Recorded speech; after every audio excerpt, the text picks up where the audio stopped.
নমস্কাৰ মই প্ৰাঞ্জল বৰা এটা নতুন ভিডিঅ' আপোনালোকে যদি মিউচুৱেল ফাণ্ডত ইনভেষ্ট কৰে দেখা যায় যে কি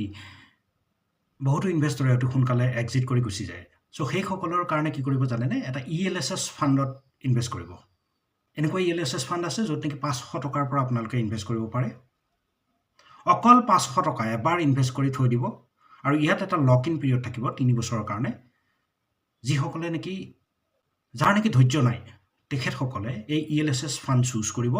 মাত্ৰ 500 টকা এটা 3 বছৰৰ কাৰণে ইনভেষ্ট কৰি চাওক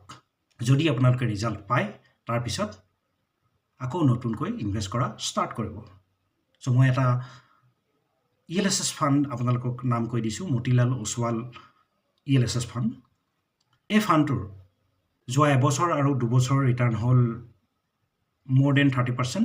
3 বছৰ আৰু 5 বছৰৰ যদি আমি টাইম ফ্ৰেম লৈ লওঁ তেতিয়াহ'লে ইয়াৰ ৰিটাৰ্ণ হ'ল more than 21%.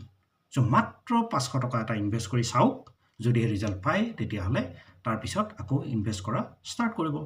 তলত লিংক দিয়া আছে লিংকত গৈ একাউণ্ট ওপেন আজিয়েই কৰক আৰু যদি কিবা অসুবিধা হয় তেতিয়াহ'লে মোক হোৱাটছআপ কৰিব পাৰে কমেণ্ট কৰিব পাৰে থেংক ইউ